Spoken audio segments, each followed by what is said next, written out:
माँ, आज भी उसने मुझ पर हाथ उठाया। मैं थक गई हूँ, अब नहीं सह सकती।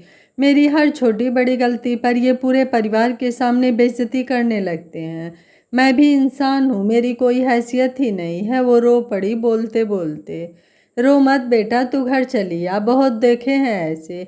तू पढ़ी लिखी है, किसी की भी चिंता करने की ज़रूरत नहीं है। 2-4 दिन में ही इन लोगों की अक्ल ठिकाने लग जाएगी, देखना फिर। और अगर न भी लगी तो तलाक का रास्ता तो खुला है ना, बहुत सह लिया तूने, अब नहीं। माँ उसे दिलासा दे रही थी। वो हिचकियाँ लेकर रोती रही और फिर अपना सामान समेटने लगी। नीरज उसे सामान पैक करते हुए देखकर बोला, कहाँ की तैयारी है? आपसे मतलब? आपने मुझे कभी बताया कि आप कब और कहाँ जाते हैं? अपनी फैमिली के सामने मुझे बेइज्जत करते समय सोचते हो कि मैं तुम्हारी बीवी हूँ, कोई नौकरानी नहीं। बस करो नीरज, बहुत हो चुका। अब मैं एक पल के लिए भी यहाँ नहीं रहूँगी। वो हमारा परिवार है नीरा, और तुम्हें तुम्हारी गलतियों के लिए डांट रहा था। तुमने बाबूजी से बहस न की होती तो मुझे गुस्सा ही नहीं आता। तुम मुझे उकसा रही थी। वो बहुत देर तक उसे मनाने की कोशिश में लगा रहा, पर निधि तो जैसे कसम खाकर बैठी थी। कब ऑटो किया, कब बाहर निकली, कब ट्रेन में बैठी, उसे कुछ होश ही नहीं था। बस इतना याद है कि नीरज बहुत देर तक उसे खड़ा देखता रहा जाते हुए। गुस्से से उसके सोचने समझने की शक्ति जैसे छीन सी ली थी। माँ के कहे शब्द उसके कानों में गूंज रहे थे। तू चली आ, बहुत सह चुकी। नीरज से उसकी शादी हुए 2 साल हो चुके थे। नीरज अपने माता पिता का एकमात्र बेटा था। एक ही बहन थी जिसकी शादी हो चुकी थी। नीरा अपने घर में 3 भाइयों की इकलौती बहन थी और बेहद लाडली भी।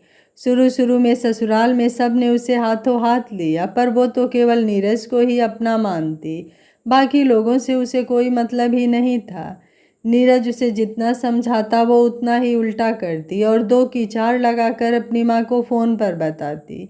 वो भी उसे मुंह तोड़ जवाब देने की सलाह देती, जिसका असर ये हुआ कि नीरा अपने को कभी जोड़ ही नहीं पाई। उसे सब दुश्मन से लगते। धीरे धीरे सास ससुर ने तो जैसे चुप्पी साध ली। वो कोशिश करते कि नीरा से कम बात करें। आज भी वो कहीं जा रही थी तो बाबूजी ने अकेले जाने से मना किया। बेटा, तुम उस इलाके से परिचित नहीं हो, एक बार नीरज आ जाए फिर चली जाना। बस फिर क्या था, उसके मुंह में जो आया बोलती गई। आप मुझे जाने से मना कर रहे हैं? आप होते कौन हैं मुझे मना करने वाले? आपको क्या लगता है कि मैं कुछ गलत काम करने जा रही हूँ? कोई दूध पीती बच्ची हूँ कि अब हर जगह मैं नीरज का हाथ पकड़ कर चलूँगी? आप मेरे पैरों में बेड़ियाँ डालना चाहते हैं? मैं इस घर में जेल के जैसे नहीं रह सकती। आप मेरे व्यक्तिगत जीवन में मत घुसिए। नीरज से भी उसने 2 की 4 लगाई, पर वो उसकी रोज़ की हरकतों से वाकिफ था, तो उसने उसे बाबूजी से तमीज़ से पेश आने को बोला। ये बात उसे नागवार गुजरी और वो भड़क उठी। इस पर नीरज का हाथ उठ गया। उसे लाख समझाने पर भी वो नहीं मानी और घर छोड़ दिया। माँ पापा का प्यार और भाई भाभीियों की मनुहार ने उसे बहुत जिद्दी बना दिया था। अब वो खुश थी कि अपनी ससुराल से पीछा छूटा। ट्रेन तेजी से दौड़ी जा रही थी और उसके और नीरज के बीच की दूरियों को बढ़ा रही थी।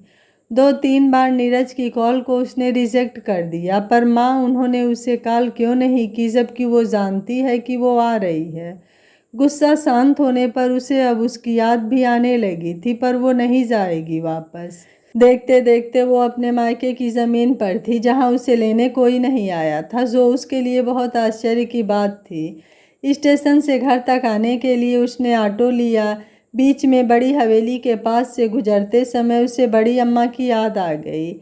आज शायद कुछ है हवेली में, बड़ी रौनक दिख रही है। घर में जाकर माँ से पूछूंगी। घर के दरवाजे बंद थे। नीरा का दिल तेजी से धड़क गया। किसी अनहोनी के आशंका से घिरी हुई वो घर के अंदर दाखिल हुई।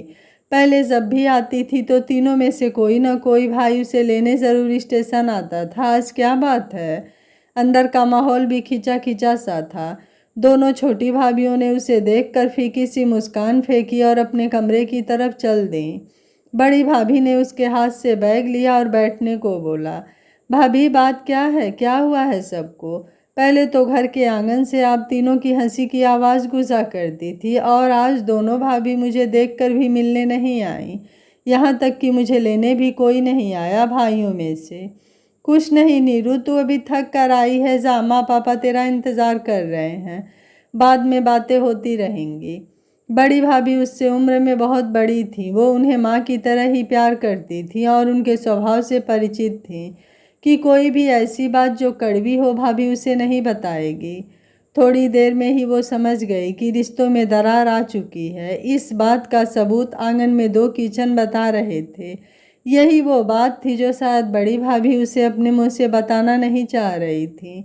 वो अपना बैग लेकर माँ के कमरे की तरफ चल दी, पर तभी एक और झटका लगा। भाभी ने उसे छत पर बने कमरे की ओर इशारा करके वहां जाने को बोला। पर भाभी, माँ का कमरा तो नहीं नीरू, अब माँ पापा मेरे साथ रहते हैं, ऊपर तू चल, मैं तेरे लिए कुछ खाने को लेकर आती हूँ।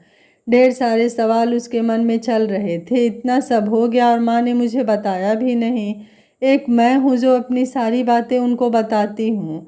अभी जाकर मैं माँ से पूछती हूँ। ऊपर पहुंचकर वो माँ के गले लग गई। इतना सब कहना था, पूछना था, पर कुछ बोलती इससे पहले ही माँ ने उसे चुप रहने का इशारा किया। तेरे पापा की तबीयत बहुत ख़राब है, अभी अभी सोए हैं, हम बाद में बात करेंगे। अब तो तुम्हें यहीं रहना है ना, तो आराम से सारी बातें करेंगे। मन की बात मन में ही रह गई। उसके लिए भाभी ने उसकी भतीजी के कमरे में बिस्तर लगा दिया। दिन भर की थकान और तनाव के कारण उसे कब नींद ने घेरा पता ही नहीं चला। दूसरे दिन नीचे से आई तेज आवाज़ों ने उसकी नींद तोड़ी। मछले भैया जोर जोर से चिल्लाकर छोटे को अपनी तरफ से गाड़ी हटाने को बोल रहे थे। छोटे भैया कुछ बोलते इससे पहले ही छोटी भाभी ने उन्हें खरी खोटी सुनानी शुरू कर दिया। वो अवाक सी खड़ी हुई देखती रह गईं। ये लोग इस तरह कैसे कर सकते हैं? रिश्तों की कोई मर्यादा होती है कि नहीं? बड़े जेठ हैं, वो हिम्मत कैसे हो गई छोटी भाभी की? अभी जाकर बात करती हूँ। वो गुस्से में नीचे को चल दी, पर माँ ने उसे बीच में रोक दिया। नीरू, ये उनका मसला है, तुझे बीच में पड़ने की ज़रूरत नहीं है। पर माँ, मर्यादा नाम की भी कोई चीज़ होती है या नहीं? अच्छा, माँ ने उसे देखा। उनकी अंतर्भेदी नज़रों से वो पानी पानी सी होकर वापस अपने कमरे में चली गई। कहने को आज पहला ही दिन था उसका इस घर में, जहाँ उसने जन्म लिया था, जहाँ उसके माँ पापा थे। पर पता नहीं क्यों सबकी नज़रों में एक खालीपन सा था। उसका कमरा भी अब दूसरे भाई के हिस्से में चला गया था और वो एक अनपेक्षित मेहमान की तरह अपनी भतीजी के कमरे में अपने बैग को एक जगह देने की कोशिश में लगी हुई थी। पापा से कोई भी तनाव वाली बात न करे, ये हिदायत माँ और भाभी दोनों सुबह से 2 बार दे चुके थे। कहाँ तो उसने सोचा था कि वो पहुँचेगी तो तीनों भाई उसे सराखों पर ले लेंगे, और कहाँ ये सब देखने को मिल रहा है। बड़े भैया ने भी संक्षिप्त सी बातें की, जैसे मानो किसी को पड़ी ही नहीं है उसकी और न ही उसकी परेशानियों की। उसका सारा सोचा हुआ पानी में मिल गया। सब अपनी दिनचर्या में व्यस्त थे। माँ से कितनी सारी बातें करनी थी, पर वो भी मानो कुछ सुनना ही नहीं चाहती थी। अब उसे रह रहकर अपने घर और नीरज की याद आने लगी। माँ, ये हवेली क्यों सज रही है? कल रास्ते में देखा। और बड़ी अम्मा कैसी हैं? जगत के बेटे की शादी है, उसी की तैयारी हो रही है। कल चलना है सबको। मैं तो शायद नहीं जा पाऊंगी, तेरे पापा की हालत ठीक नहीं है, पर तुम और बहू चले जाना। बड़ी अम्मा भी अब अपने दिन गिन रही हैं। कल जाओगी तो मिल लेना, पता नहीं कितने दिन की मेहमान हैं। अब माँ ने लंबी सांस लेकर कहा। नीरा बचपन से हॉस्टल में पड़ी थी, पर जब गर्मियों की छुट्टियों में घर आती तो बड़ी हवेली ज़रूर जाती। ठाकुर चाचा और उसके पिता बचपन के दोस्त थे।